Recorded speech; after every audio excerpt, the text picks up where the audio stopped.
എല്ലാവർക്കും സൗമ്യാസ് വ്ളോഗിലേക്ക് സ്വാഗതം. ഞാനിന്ന് കുക്കിംഗ് വീഡിയോ ആയിട്ടല്ല നിങ്ങളുടെ മുന്നിൽ വന്നിരിക്കുന്നത്. കുറച്ച് ഹോം ക്ലീനിങ് ടിപ്സ് ആയിട്ടാണ്. സാധാരണ നമ്മൾ ശരീരം വൃത്തിയാക്കുന്നത് പോലെ തന്നെ വീടും വൃത്തിയായി സൂക്ഷിക്കേണ്ടത് വളരെയധികം പ്രധാനപ്പെട്ട ഒരു കാര്യമാണ്. അപ്പോൾ വീട് വൃത്തിയാക്കാൻ ഇപ്പോൾ മാർക്കറ്റിൽ പലതരത്തിലുള്ള ക്ലീനറുകളും ഇപ്പോൾ ലഭ്യമാണ്. വീട് വൃത്തിയാക്കുമ്പോൾ ചില സ്ഥലങ്ങൾ നമ്മൾ ക്ലീൻ ചെയ്യാൻ വിട്ടു പോകാറുണ്ട്. അപ്പോൾ വീടിൻ്റെ ആരോഗ്യം എന്ന് പറഞ്ഞാൽ തന്നെ നമ്മൾ അധികം ശ്രദ്ധിക്കാതെ പോകുന്ന ഈ സ്ഥലങ്ങൾ വൃത്തിയാക്കലാണ്. അപ്പോൾ വീട് ക്ലീൻ ചെയ്യുമ്പോൾ ഈ ഇടങ്ങൾ കൂടി നമ്മൾ വൃത്തിയാക്കാൻ പ്രത്യേകം ശ്രദ്ധിക്കണം. അപ്പോൾ അത് ഏതൊക്കെയാണെന്ന് നമുക്ക് നോക്കാം. അപ്പോൾ ആദ്യത്തെ കാര്യം എന്താ നോക്കിക്കഴിഞ്ഞാൽ, നമ്മൾ ദിവസവും തറ തുടച്ചാലും തറയും ചുവരും കൂടി ചേരുന്ന ഈ ഒരു ഭാഗത്താണ് ധാരാളം അഴുക്കും പൊടിയും അടിഞ്ഞുകൂടിയിരിക്കുന്നത്. അപ്പോൾ നമ്മൾ ദിവസവും ആ ഒരു ക്ലീനിങ് പ്രോസസ്സിൽ ഈ ഒരു ഭാഗം നമ്മൾ അധികം കോൺസെൻട്രേറ്റ് ചെയ്യാറില്ല. അപ്പോൾ ഈ ഒരു സൈഡ് വൃത്തിയാക്കാൻ വേണ്ടിയിട്ട് ഒരല്പം വിനീഗറും വെള്ളവും കൂടി ഒന്ന് മിക്സ് ചെയ്ത് ഒരു തുണിയിൽ മുക്കി നന്നായിട്ടൊന്ന് വൃത്തിയാക്കിയാൽ മതിയാവും. അതേപോലെ തന്നെ നമ്മൾ വൃത്തിയാക്കാൻ വിട്ടുപോകുന്ന മറ്റു സ്ഥലമാണ് വാതിലുകളും ജനലുകളും പിന്നെ ഡോർ ഹാൻഡിലുകളും. പ്രത്യേകിച്ചും ഡോർ ഹാൻഡിലുകളിലാണ് ധാരാളം അണുക്കളിരിക്കുന്നത്. അപ്പോൾ ഇത് വൃത്തിയാക്കാനും ഇതേപോലെ തന്നെ വിനീഗറും വെള്ളവും കൂടി ചേർത്ത ആ മിശ്രിതം നമുക്ക് ഉപയോഗിക്കാവുന്നതാണ്. അടുത്ത രണ്ടാമത്തെ കാര്യം നോക്കാം.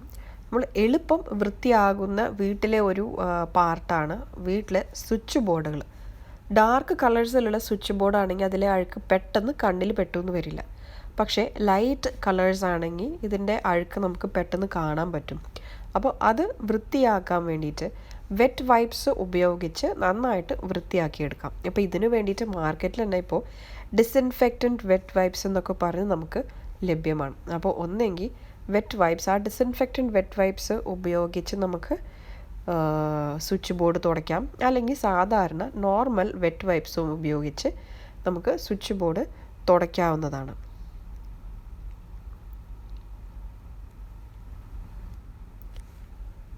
അടുത്ത് മൂന്നാമത്തെ കാര്യം എന്താ നോക്കിക്കഴിഞ്ഞാൽ, സോഫയിലിരുന്ന് ആഹാരം കഴിക്കുന്ന ശീലം നമ്മളെല്ലാവർക്കും ഉണ്ട്. അപ്പോൾ ഇതുകൊണ്ട് തന്നെ ആഹാര പദാർത്ഥങ്ങളുടെ അവശിഷ്ടങ്ങളും മറ്റു പൊടികളും സോഫയുടെയും സെറ്റിയുടെയൊക്കെ ഇടയിൽ അടിഞ്ഞുകൂടുന്നത് വളരെ സ്വാഭാവികമാണ്.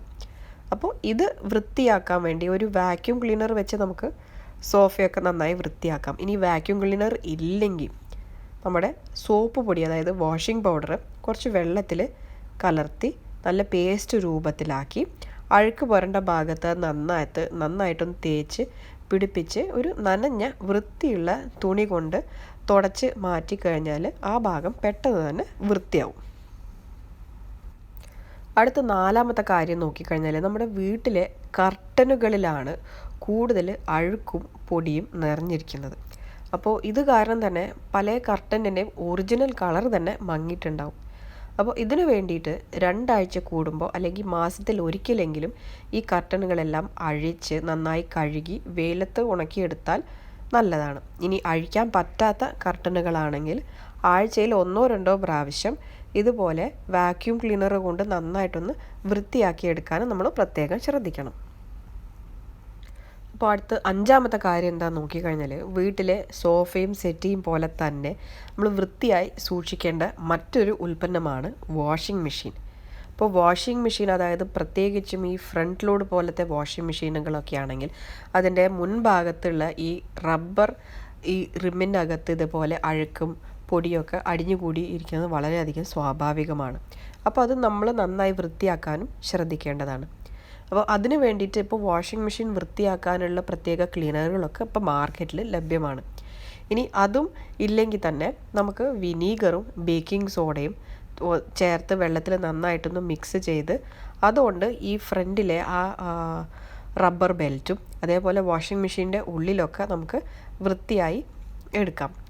അതേപോലെ തന്നെ ഈ വിനീഗറും ബേക്കിംഗ് സോഡയുടെയും ഈ മിശ്രിതം വാഷിംഗ് മെഷീനിൽ ഒഴിച്ച് അതിൽ വെള്ളം നിറച്ച് ഒന്ന് കറക്കിയെടുത്താലും മതിയാവും. അപ്പോൾ സാധാരണ ഞാനിതുപോലെ ഈ വാഷിംഗ് മെഷീൻ ക്ലീൻ ചെയ്യാറുള്ള ഈ ലിക്വിഡ് അതുകൊണ്ട് അതിൻ്റെ ഫ്രണ്ടിലെ റബ്ബർ ബെൽറ്റെല്ലാം തുടച്ച് അതേപോലെ അതിൻ്റെ ഉള്ളിലും ഇതുപോലെ ആവശ്യത്തിന് ഒഴിച്ചൊന്ന് കറക്കിയെടുക്കുകയാണ് ചെയ്യാറ്.